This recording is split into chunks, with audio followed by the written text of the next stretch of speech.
Velkommen til Livets Lære. I dag dykker vi ned i en dyb og meningsfuld lektion. Kunsten at finde fred ved at fokusere på os selv, i stedet for konstant at sammenligne os med andre. Vi skal høre en tankevækkende historie om en ung munk, og hvordan han lærte en af livets vigtigste hemmeligheder.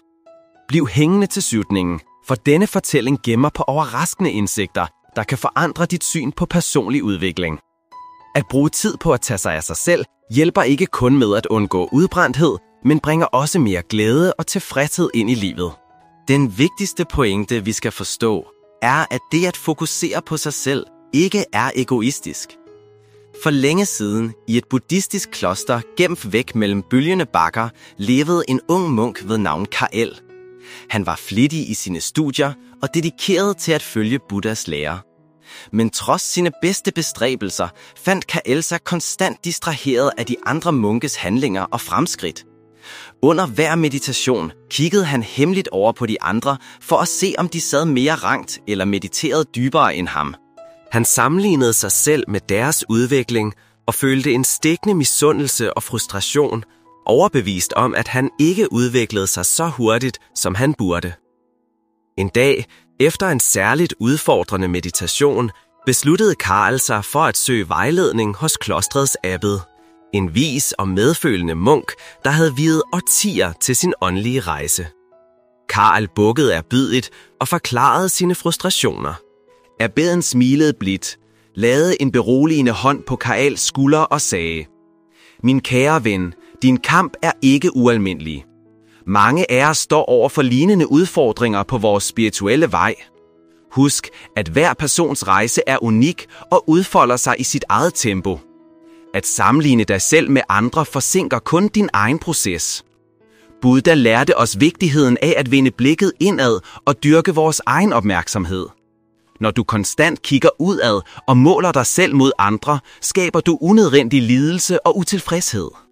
Abbeden delte derefter en lille historie med Kyle.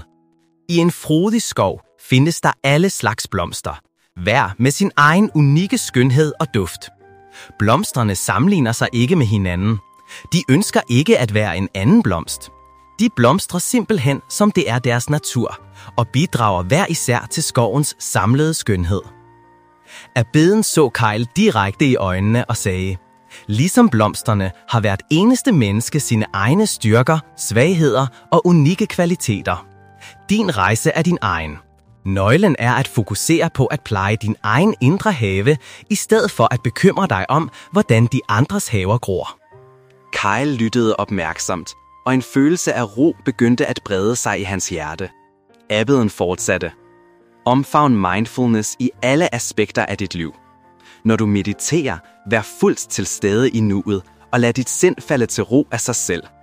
Når du udfører dine daglige gøremål, så gør det med fuld opmærksomhed og omhu. På den måde vil du finde en dyb følelse af tilfredshed og fred, fri for sammenligningens byrde." Som tiden gik, fulgte Kyle abbedens råd med stor omhu. Han praktiserede mindfulness flittigt og fokuserede på sin egen rejse, uden at bekymre sig om de andres fremskridt. Langsomt begyndte han at opleve en dyb følelse af fred og selvaccept. En dag under meditation mærkede Kael et dybt skifte indeni. Han indså, at sammenligningen med andre havde været en unødvendig byrde, han selv havde båret på. I stilheden i sit hjerte omfavnede han visdommen i abbedens ord og forstod, at hans egen vej var unik og perfekt for hans åndelige udvikling. Fra det øjeblik blev Kyle en lemliggørelse af indre fred og tilfredshed. Ligesom blomsterne i skoven afspejlede hvert af hans skridt hans nyfundne visdom. Og sådan lærte Kyle den uvurderlige lektion om at fokusere på sig selv og ikke på andre. Hans åndelige rejse blomstrede og blev en inspirationskilde for alle, der mødte ham i det fredfyldte buddhistiske kloster. Fra et spirituelt perspektiv er ideen om et isoleret jeg en illusion. Vi kan ikke adskille os selv fra vores omgivelser. Når du fokuserer på at forbedre dig selv, forbedrer du også dine relationer til dem omkring dig. Når du begynder at passe på dig selv, vil du se bemærkelsesværdige forbedringer i dit helbred, dit humør, dit arbejde og dine mål, uanset hvad der er vigtigt for dig.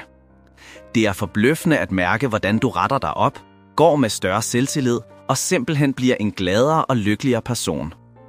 I sin mest bogstavelige forstand handler det at fokusere på sig selv om at praktisere selvomsorg og opfylde sine mest basale behov. Selvomsorg giver dig lov til at rette opmærksomheden indad på en fundamental måde. Hvert menneske har grundlæggende behov, der er afgørende for vores generelle stabilitet, herunder søvn, ernæring, fysisk bevægelse og afslapning.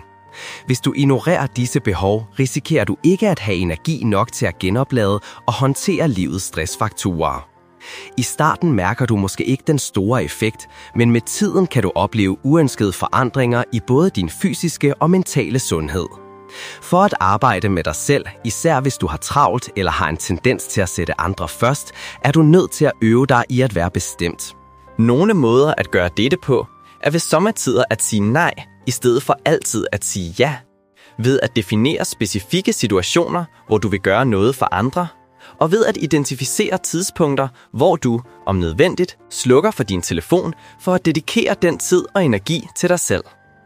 En af de bedste måder at blive lykkeligere på, er ved at vise taknemmelighed.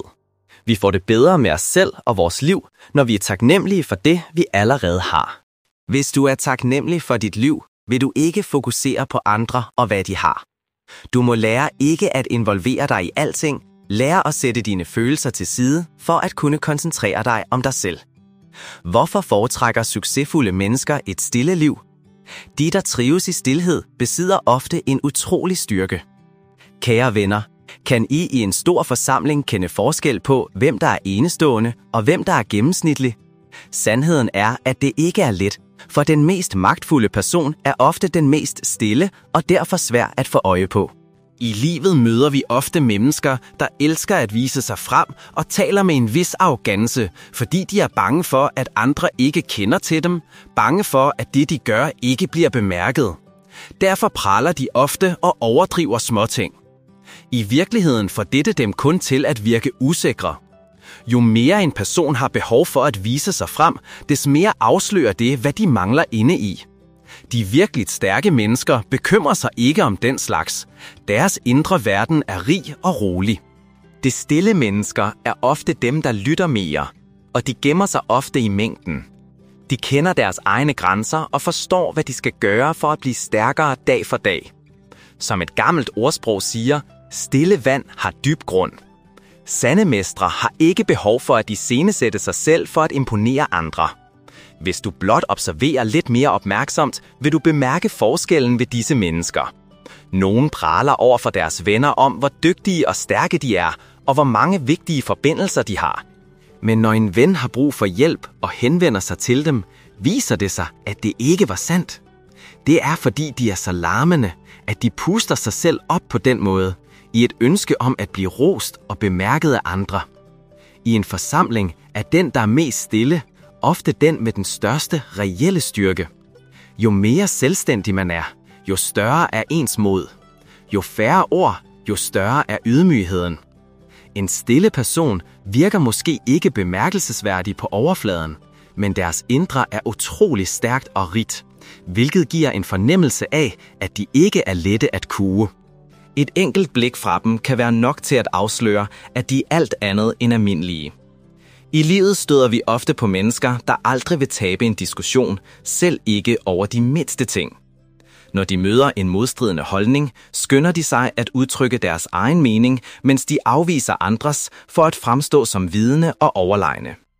Måske føler han det selv sådan, men andre ser blot ned på ham. Med tiden vil færre og færre ønske at omgås ham, fordi han ikke respekterer andre og ser ned på dem.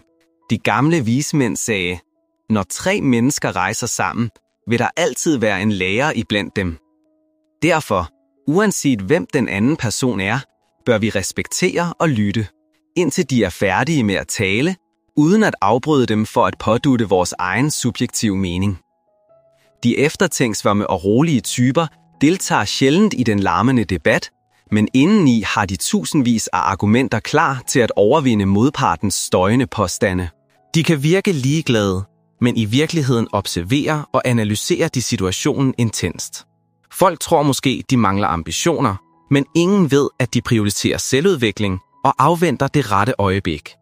Og når de finder den mulighed, der passer til dem, vil de med sikkerhed trække sig væk fra den meningsløse støj og gribe chancen. Vær ydmyg, men ikke kujonagtig, og afvis ikke et hvert problem. Vi hører ofte folk sige, jo flere venner, jo lettere er vejen gennem livet. Jeg ved ikke, hvornår det skete, men at få venner er blevet en utrolig vigtig del af vores liv. Mange gange kan vi faktisk slet ikke lide visse mennesker, men vi ender alligevel med at blive venner, fordi vi har fælles bekendte. De kalder sig venner, men i virkeligheden spiser, drikker og morer de sig bare sammen, uden at der nødvendigvis er ægte følelser involveret. Når du virkelig har brug for hjælp, er de som sunket i jorden. Hvis du kun har den slags venner, er det virkelig trist. Du er måske altid omgivet af mennesker, men inderst inde føler du dig dybt ensom. Virkelig stærke mennesker bekymrer sig ikke om antallet af venner. De fokuserer på kvaliteten af deres relationer. Hvis det er ægte venskab, er 1 eller 2 venner mere end nok. I modsætning til dem, der er bange for at være alene, kan de stærke mennesker nyde ensomheden. Med alderen begynder man at sætte mere pris på et roligt liv. Med et afklaret sind og en rigdom af erfaringer bliver temperamentet roligere, og man søger en fredfyldt tilværelse, hvor man langsomt bevæger sig væk fra ungdommens impulsivitet. Stilhed er den bedste metode, når man lever selvstændigt. I stilheden kan vi tænke, gennemskue problemer og opbygge mere selvtillid til at håndtere samfundets udfordringer. Stilhed er den bedste tid til at kommunikere med vores indre verden, til at lære os selv at kende. For kun når vi forstår, hvad vi vil og hvad vi har, kan vi gøre tingene godt. Når du har medgang, skal du ikke overanalysere og glemme, hvad der skal gøres. Bevar et lille, stille hjørne i dit sind, så du kan forblive vågen og klar i dine handlinger. At være for selvtilfreds vækker kun misundelse hos små mennesker og skaber en unødvendig fjende. For i modgang lægger de svage krav, men det er også de stærke springbræt. Hvis du er en person, der heler langsomt, så giv dig selv tid og plads til at bearbejde problemerne. Træk dig ikke tilbage og vent på, at det går over, men vær heller ikke doven eller modløs.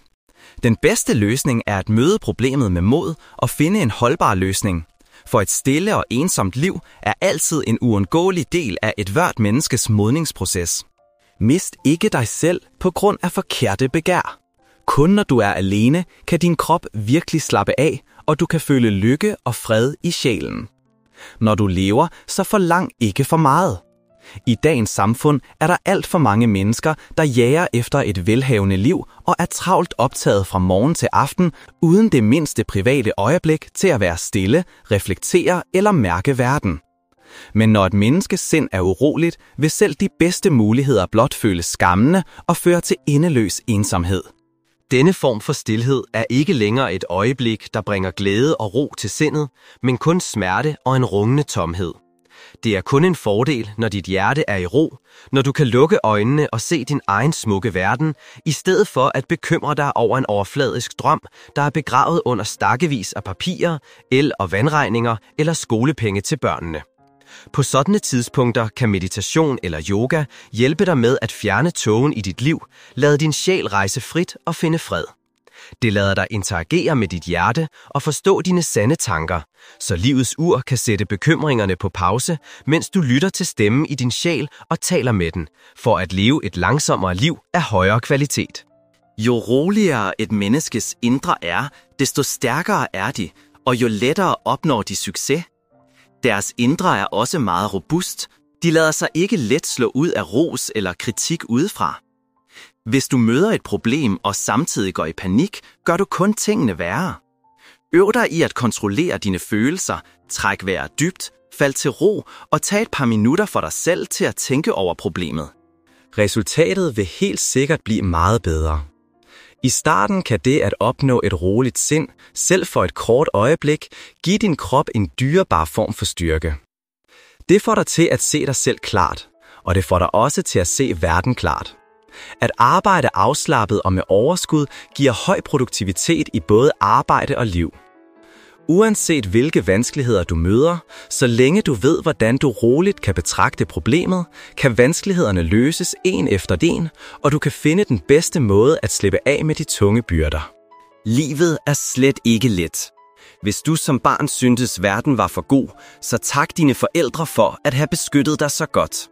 Nu som voksen skal du lære at leve et stille liv på den vanskelige vej. Hvis man er alene tilbage med et kaotisk sind, mister man motivationen og viljen til at kæmpe. Lad derfor ikke dine bekymringer ødelægge dig. At bevare et roligt sind til enhver tid og på et hvert sted er det mest dyrebare af alt. Skynd dig langsomt. For at være hurtig må man tage den med ro. Det moderne liv er et liv fyldt med travlhed, hastværk og en følelse af, at alt skal gå stærkt. Alle håber på at kunne arbejde mindre, men opnå mere. At høste stor succes på kort tid med en minimal indsats. Selvom man måske kan finde en vis værdi og opnå små resultater midt i travlheden, er der en overhængende fare for, at man lader sig opsluge af de kortsigtede mål og ender i den åndelige krise, der er blevet vor tids folkesygdom. Skynd dig langsomt. Man kan roligt sige, at den fælles svaghed for det moderne menneske er en alt for tærende utålmodighed. Vi er i et konstant kapløb med tiden. Uanset hvad vi gør, vil vi have det overstået hurtigt, som om et sekunds forsinkelse vil koste os hele livet. Derfor spiser vi hurtigt, for ellers kommer vi for sent på arbejde. Vi holder møder i hast for at få tid til at arbejde over. Selv når vi tager på ferie, gør vi det i et opskruet tempo, og resultatet bliver kun en overfladisk oplevelse, hvor vi ser uden rigtigt at opleve. Sandheden er, at når vi lever vores liv i jagten på hastighed, mister vi utrolig mange smukke og værdifulde øjeblikke. Når vi lader os opsluge af travlheden, fjerner livet sig langsomt fra os. Man kan ikke sige det tydeligere. Vær ikke forhastet og begær ikke små, hurtige gevinster. At ville tingene for hurtigt fører ikke til succes, og at jage små fordele forhindrer store bedrifter. Uanset hvad man foretager sig, bør man aldrig blindt forfølge hastigheden. Succes findes ikke lige foran næsen på os. Den kræver tålmodig opsamling, vedholdenhed og ofre. At acceptere, at mindre kan være mere, og at langsomt kan være hurtigt, er den sande vej til at lykkes. Gennem historien har de mennesker, der har udrettet store ting, altid bevaret en dyb ro og undgået utålmodighed og stress, uanset hvad de stod overfor. Jo vigtigere opgaven var, desto mere omhyggelige og mindre forhastede var de. Især når vi ser på mænd, der har opnået stor succes, er det tydeligt, at de ofte arbejder langsomt. Denne langsomhed er et udtryk for stabilitet og balance. Et sandt tegn på modenhed. En moden mand, selvom han måske er senere ude, besidder en enorm rigdom af livserfaring. Den viden, han har akkumuleret gennem årene, skaber et urokkeligt og selvsikkert sind, som igen giver ham evnen til at påtage sig og gennemføre store projekter. At vælge stabilitet er et tegn på ægte modenhed. Ingen bliver en succes fra den ene dag til den anden, og det gælder især for mænd. Deres succes er aldrig et mirakel, der sker over natten. Den er bygget på deres egen indsats, skridt for skridt på vejen opad. Som nogen engang sagde, et mål er ikke værdifuldt på grund af dets højde, men på grund af vedholdenheden til at nå det. Succes findes i udholdenhed, ikke i hastighed. Succes er ikke noget, der opnås på en enkelt nat, men resultatet er utrættelig indsats og kamp, dag efter dag, måned efter måned, år efter år. Succesfulde mænd bevæger sig i virkeligheden meget forsigtigt. Samfundet udvikler sig konstant, og de, der drømmer om at blive rige natten over, vil aldrig opnå den endelige sejr. Kun ved at bygge et solidt og sikkert fundament, ved at opretholde et udviklingstempo, der passer til en selv, og ved konstant at stræbe efter at forbedre sine evner, kan man skabe en stabil platform at stå fast på. Succesfulde mænd besidder en stærk overbevisning, som de holder fast i med en urokkelig vedholdenhed skridt for skridt. I denne verden findes der intet, som man kan få uden at arbejde for det. Fremtiden skabes med ens egne hænder. På vejen mod succes er der ingen, der altid har medvind. Det er en lang og ofte vanskelig rejse. Når man står over for svære kår og mangel på hjælp, vælger nogen at give op og lade alt falde, for til sidst at leve et helt liv i fattigdom. Andre rejser sig der, hvor de faldt, samler deres erfaringer op og fortsætter rejsen. Modne og helstøbte mænd har en utrolig rigdom af livserfaring. Alt det, de har samlet op gennem årene, skaber en mental styrke og selvtillid, som udvikler de fremragende kvaliteter og evner, der skal til for at udrette store ting i livet. Vær dygtig til at samle erfaringer. Tag et langsomt, men sikkert skridt ad gangen. Opbyg en rig viden og lad den langsomt komme til udtryk. Enhver succes er aldrig et tilfælde, og den opstår heller ikke over en nat. Den er altid resultatet af omhyggelig og tålmodig opsamling over en lang periode. Vigtige værdier skal akkumuleres, sociale relationer skal opbygges fra ingenting og vokse i både mængde og kvalitet. Vent til tiden er moden, og så vil du uden tvivl brillere inden for dit felt. Den berømte amerikanske forfatter Jack London kom fra meget fattige kår. For at overleve begyndte han at arbejde i en meget ung alder, og nogle dage havde han flere jobs på én gang. Selvom han levede i et sådant hårdt og udfordrende miljø, opgav han aldrig sine studier. Han opbyggede langsomt sin litterære viden ved altid at udnytte enhver ledig stund og mulighed for at læse. Hver gang han stødte på et interessant ord eller en smuk sætning i en bog eller ordbog, skrev han det ned på et lille kort. Derefter puttede han disse kort overalt, hvor han kunne få fat i dem i løbet af dagen, som for eksempel i sine lommer, og når han havde et ledigt øjeblik, tog han dem frem og læste dem. Det var takket være denne uophørlige opsamling og gentagende læring, at han opnåede et utroligt rigt ordforråd, blev en mester i skrivekunsten og til sidst en verdenskendt forfatter. Hans roman Love of Life modtog endda ros fra Vladimir E. Lenin, og mange af hans andre værker blev hurtigt populære og fik en enorm indflydelse på amerikansk litteratur. Lu Xun, en berømt kinesisk forfatter, sagde engang: "En times arbejde giver en times høst." Dag for dag, måned for måned, fra lidt til meget, sådan skabes mirakler. Uden at tage et skridt hver dag, hvordan kan man da tilbagelægge tusindvis af kilometer? Uden små bække, hvordan kan der da dannes store floder? Succes kan kun gribe solidt, når den bygger på en gradvis opsamling af viden og erfaring, så man er klar, når muligheden byder sig. Alt for mange mennesker drømmer om at blive rige fra den ene dag til den anden, og de tager sig aldrig tid til for alvor at fordybe sig og forbedre sig selv. Uanset hvor smuk og storslået en drøm er den intet værd, hvis evnerne ikke kan følge med.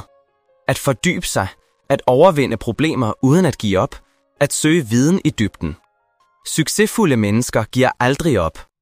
Dem, der giver op, opnår aldrig succes. Uanset hvad man foretager sig, kræver det en ånd af dybdegående undersøgelse og forskning. Selv hvis man kun yder 1% mere end andre, bringer det det lille skridt tættere på succes. Succes er i sagens natur ikke let. Den kræver, at vi konstant investerer og konstant anstrenger os. Selv hvis man kun kan se et spinkelt håb forude, må man aldrig give op. Hvor der er vilje, er der vej. For den person, der aldrig opgiver at lære og udforske, vil døren til succes altid stå åben. En rolig tilgang, uden hastværk, uden impulsivitet og med evnen til at planlægge, hjælper mennesker, når de står over for problemer. Evnen til at forblive rolig og håndtere situationer uden panik skyldes ikke en langsom personlighed, men en velovervejet strategi. Historien om den legendariske strateg Zhuge Liang illustrerer dette perfekt. Dengang førte general Sima Yi en hær på 100.000 mand mod den by, hvor Zhuge Liang befandt sig. Zhuge Liang havde kun lidt over 2.000 soldater til sin rådighed. Inde i byen var alle i panik, bange og urolige. Kun Zhuge Liang forblev fuldstændig rolig. Han sagde til sine mænd: "Der er ingen grund til panik. Jeg har en plan, der vil få Sima Yi til at trække sig tilbage af sig selv." Derefter beordrede han, at alle 4 byporte skulle åbnes, mens han selv satte sig roligt på bymuren og begyndte at spille på sit instrument. Da Sima Yi ankom til foden af muren og så dette syn, blev han mistænksom og frygtede en fælde, så han beordrede sine tropper til at trække sig tilbage. Ved hjælp af sin visdom og sin rolige, afbalancerede sindstilstand vandt Zhuge Liang utallige slag, tog sine fjender på sengen og efterlod sig et eftermæle, der har skinnet i tusinder af år. Jo mere fattet og rolig en person er, når problemer opstår, desto hurtigere finder de en løsning. Selv når de står over for uventede hændelser, formår de at bevare et klart hoved, et varmt hjerte og et koldt hoved. De fremstår stabile som en klippe, og deres stærke balance giver en følelse af utrolig tryghed for dem omkring dem. En person, der forbliver stabil og rolig i en krise, besidder en stærk mentalitet, bevarer sin rationalitet i pressede situationer og viser dermed sit sande lederskabspotentiale. Mænd og kvinder, der ønsker at opnå store ting, forstår vigtigheden af tålmodighed.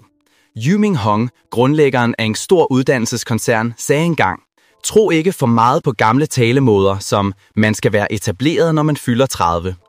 Læg ikke for stort pres på dig selv. Lev livet i dit eget tempo. Da jeg var 30, var jeg fuldstændig lydfattig. Så længe du arbejder hårdt, er vedholdende og aldrig opgiver dine mål, vil succesen komme før eller siden. Succes opstår ikke ved blot at forestille sig den, og den kommer heller ikke ved blot at tale om den. En person, der ikke anstrenger sig, vil hele livet kun jagte tomme drømme. Men for dem, der tålmodigt arbejder videre, vil succesen langsomt, men sikkert finde vej til dem. Konkurrencepresset i dagens samfund er enormt. En person, der opnår sand succes, har med garanti levet et rigt og udfordrende liv, ydet en større indsats end andre og overvundet utallige vanskeligheder for at kunne stå solidt på toppen af bjerget og nyde den storslåede udsigt, som ikke alle får mulighed for at opleve. Succes er ikke noget, der opstår ud af 3 minutters pludselig begejstring. Det er kun gennem vedholdende indsats og daglig opsparing af erfaring, dag efter dag, måned efter måned, at du kan forme nøglen, der låser op for døren til succes. Som menneske skal du ikke spilde dine dage på at drømme om at blive rig fra den ene dag til den anden. Selv hvis det mirakel skulle ske, ville en sådan succes blot være en smuk, men tom skal, der knuses ved det første vindstød. Vi drømmer alle om succes, om at skabe noget stort. Vi ser med misundelse på dem, der opnår stor succes i en ung alder, og tænker, at det må have været let. Men det er først, når du selv har mærket livets op- og nedture på egen krop, at du forstår, at succes aldrig er let, aldrig en lige vej. Kun gennem hårdt arbejde og en konstant vilje til at lære og vokse, kan vi blive mennesker, der reelt har opnået succes. Styrken i at være alene. Det er helt normalt, hvis du oplever, at du ikke har de samme venner hele livet. Vær ikke bekymret, hvis du føler, at du glider væk fra dine venner. Måske betyder afstanden blot, at de mennesker og det sted ikke længere er det rette for dig. Nogle mener, at de venskaber, vi danner gennem livet, kan inddeles i 2 typer. Dem, der er baseret på det praktiske liv, og dem, der er baseret på det sjælelige. Den første type venskab bygger på et princip om gensidighed. I dag hjælper du mig, og i morgen, når du har brug for det, er jeg der for dig. Så længe balancen opretholdes, og ingen udnytter den anden, kan dette venskab vare ved. Men hvis den ene part pludselig ændrer sig, og en anmodning om hjælp bliver ignoreret, vil venskabet langsomt falme og forsvinde. Sjælelige venskaber er ikke bygget på konkrete handlinger eller social status. Her handler det om en dybere forbindelse, en harmoni og genklang mellem 2 sjæle. Disse relationer kan ofte vare meget længe, men ikke altid. Gennem livet ændrer vores tanker og perspektiver sig konstant. De venner, vi engang delte sjæl med, kan glide fra os, når vores grundlæggende overbevisninger og livssyn driver i forskellige retninger. De fleste af os tror, at livet handler om at have mange venner. Men sandheden er, at hvis du ikke selv bringer værdi ind i et venskab, vil ingen form for venskab, hverken praktisk eller sjæleligt, kunne bestå. Et menneskes største udfordring er altid sig selv. Når lykken rammer, er den lykkeligste person dig. Når sorgen rammer, er den, der lider mest, ingen andre end dig.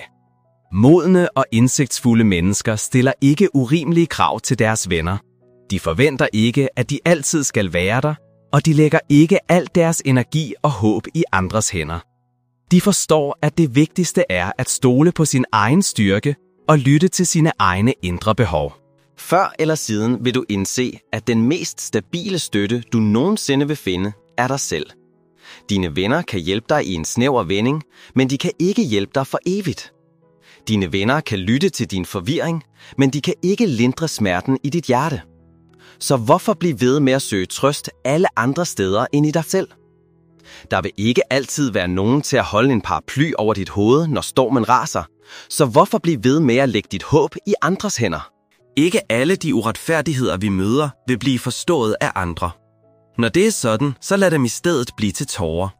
Når du har grædt ud, venter det smukke liv stadig forude. Ikke alt den træthed, du føler, vil vække medfølelse hos andre. Når det er sådan, er der ingen grund til altid at tale om den. Når vanskelighederne er overvundet, er du vokset endnu en gang. Vi er ikke længere børn, der har brug for en hånd til at rejse sig efter et fald, eller en stemme til at trøste os. Vi må selv rejse os, børste støvet af tøjet og gå stærkt videre. Vi er heller ikke gamle mennesker, der har brug for, at nogen bringer os medicin og pleje. Vi må selv rejse os, mærke efter, hvordan vi har det, og så vende tilbage til vores arbejde. Forsøg ikke at finde trøst ved konstant at fortælle andre om dine problemer. Ingen kan gøre de ting for dig, som du selv bør gøre. Og lad være med at tynge andre med dine klager i et forsøg på at lette dit eget hjerte. Den glæde, du søger, kan ingen give dig. I de ensomme stunder, når vi kun har os selv, selvom vi mister enhver anden støtte, må vi stadig leve godt og smile til det sidste. At bære sine byrder alene vil gøre os stærkere dag for dag. Efter den sidste tåre er tørret bort fra din øjenkrog, vil dit smil skinne endnu klarere. I denne store verden findes der ingen anden som dig. I et samfund fyldt med utallige mennesker er alle travle, alle trætte. Ingen kan bære alle dine byrder for dig, og ingen vil altid være der til at hjælpe dig. Mangler du penge, må du tjene dem langsomt. Har du ingen bil eller hus, må du selv arbejde og spare op. Hvis dit arbejde er kedeligt og meningsløst, må du selv holde ud til det sidste. Og hvis kærligheden føles kold og fjern, så vælg at glemme den og gå videre. Ingen andre vil nogensinde leve dit liv. De vil aldrig forstå dine følelser, og de vil slet ikke kende til de udfordringer, du står overfor. Når du føler dig uretfærdigt behandlet, og ingen forstår dig, så lad tårerne vaske smerten væk. Livet kræver, at du stoler på dig selv, at du ignorerer farerne og fortsætter fremad med et smil. De, der holder af dig, kan måske hjælpe dig en gang, men de kan ikke bære dig gennem hele livet. En kvinde, der stoler på sig selv, behøver aldrig at tikke eller underkaste sig. En mand, der stoler på sig selv, vil aldrig miste sin viljestyrke. Kun ved at stole på dig selv, kan du grine frit og ubesværet. Kun ved at stole på dig selv, kan du leve et smukt liv. Hver og en af os kan blive den klippe, vi har brug for at læne os op af. At nyde ensomheden er en form for visdom. At overvinde den er vejen til at blive enestående. En gammel østlig filosof sagde engang, at den, der forstår at være alene, er den, der bliver bemærkelsesværdig og anset for at være ædel. At være alene her betyder ikke isolation, men en tilstand af frihed, indre harmoni og selvudvikling.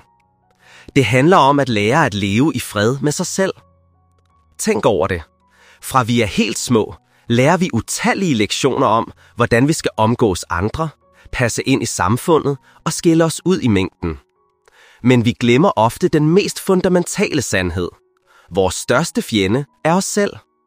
Hvis du kan besejre dig selv, hvis du kan lære at leve i harmoni med dit eget indre, så kan du overvinde alt. Sandheden er, at ensomhed er uundgåelig. Mange iværksættere indrømmer, at de i opstartsfasen måtte udholde en dyb og langvarig ensomhed og følelsen af fiasko. Denne følelse lettede først, da en ny succes viste sig. Men selv efter at have opnået stor succes, står de stadig over for en anden form for ensomhed i nye situationer. I et interview med Insider talte verdens rigeste mand, Elon Musk, om ensomhed og indrømmede: "Ensomhed er blevet en normal del af mit liv." Han fortsatte: "Der er mange tidspunkter, hvor jeg er meget ensom. Jeg er sikker på, at alle oplever ensomhed på et tidspunkt. Det er en ret fundamental ting. For eksempel, når jeg arbejder intenst på et raketprojekt og sidder i mit lille hus alene, uden min hund, så føler jeg mig ret ensom, for der er kun mig selv." Ifølge psykologerne Satoshi Kanazawa og Norman Lee har mennesker med højere intelligens ofte et mindre behov for socialt samvær. Årsagen er, at deres hjerner fungerer på en mere ekscentrisk måde. Jo mere ekscentrisk, desto sværere er det at kommunikere med andre. Når forståelsen mangler, er stilhed ofte den bedste løsning for begge parter. Dette gælder især for genier, som ofte ser sociale aktiviteter som en plage. Tænk på Isaac Newton eller Albert Einstein. De var alle genier inden for deres felt, og de var alle ensomme. Problemet var ikke, at de var uønskede, men at de ikke havde behov for social interaktion. De fokuserede kun på det, der var vigtigt for dem selv. Med andre ord, de var lykkelige i deres ensomhed. I en gammel østlig lignelse fortælles der om 2 fisk, der stadig forsøger at blive sammen i en udtørrende vandpyt. De kæmper for at holde hinanden fugtige for at overleve. Men filosoffen påpegede, at i stedet for at kæmpe sig igennem dagen på den måde, ville det være bedre at slippe hinanden fri og lade hver især svømme ud i det store hav mod et nyt liv. I løbet af livet er det en gave, hvis man får mulighed for at følges med en anden rejsende, uanset om det er for en måned, et år eller 10 år. Men i sidste ende er det kun dig selv, der kan fuldføre din egen rejseplan. Du skal først være herre over dit eget liv, før du kan leve det fuldt ud. Den geniale videnskabsmand Albert Einstein sagde engang, store ånder har altid mødt voldsom modstand fra middelmodige sind. En person, der har en drøm, som handler for at gøre den til virkelighed, og som har evnen og storheden til at gøre det bedre end andre, må nødvendigvis være anderledes. De træder væk fra mængden, der dagligt farer vildt i små, flygtige drømme om berømmelse, status, titler, kvinder eller fin vin. Mængden er travlt optaget af at fængsle sig selv i små bekymringer, bange for at succes er en begrænset ressource, der skal kæmpes om og vindes ved at træde på andre. I modsætning til dem ser den enestående person sandheden i, at det at være anderledes er lig med ensomhed, men det er også lig med frihed. I den frihed vil talentet bringe den fortjente velstand. En person med stor visdom vil ikke lade sig påvirke af sladder og folkemængdens meninger. De bruger deres tid på at innovere og skabe banebrydende idéer, i stedet for at spilde den på at forklare sig selv. Simpelthen fordi de er vant til at tænke selvstændigt. Ensomt, men fyldt med værdi.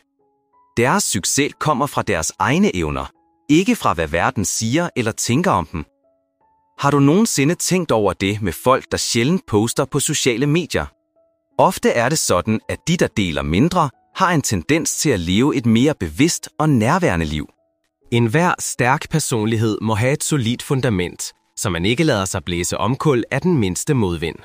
I dette enorme univers, når du virkelig ved, hvad du vil og holder fast i det, vil du ikke lade dig påvirke af andres meninger eller let fare vildt. At få opbakning er dejligt, men hvis du ikke får det, er det heller ikke verdens undergang. I sidste ende er livet dit eget. Det er ligesom at drikke et glas vand, kun du ved, om det er varmt eller koldt. I virkeligheden er de, der konstant deler deres lykkelige øjeblikke, ikke nødvendigvis dem, der har det bedst, og de, der intet deler, har ikke nødvendigvis et svært liv. At poste eller ej er et personligt valg, og man behøver hverken at retfærdiggøre det eller forklare sig over for nogen. Hvis du ser en person, der ikke har delt noget på sociale medier i lang tid, har de sandsynligvis deres egne grunde. Som udenforstående behøver du ikke bekymre dig, for det er meget muligt, at de har en helt klar plan for deres fremtid og ved, hvordan man fokuserer på det, der er vigtigt, i stedet for at forsøge at fremstå som social og udadvendt i den digitale verden. Da vi var unge, længtes vi alle efter anerkendelse fra omverdenen og gjorde alt for at tilfredsstille vores egen forfængelighed. Men som vi oplever mere her i livet, modnes vi og indser, at vores verden er vores egen. Den er ikke afhængig af andre. Vi behøver ikke at blive til en anden, for at gøre andre tilfredse eller for at blive lidt. Hvis du er oprigtigt venlig og imødekommende, vil folk helt naturligt blive draget mod dig. Vi er overbeviste om, at I hver især har draget jeres egne værdifulde lektioner gennem livet. Vi vil elske at høre om jeres erfaringer, så del endelig en personlig lektie nede i kommentarfeltet, så vi alle kan lære af hinanden. Hvis du fandt denne video nyttig, så giv den et like for at hjælpe med at sprede budskabet til endnu flere. Glem ikke at abonnere og dele videoen, hvis du synes, den var værdifuld. Hele holdet bag Livets Lære vil gerne sige tusind tak, fordi du tog dig tid til at se med.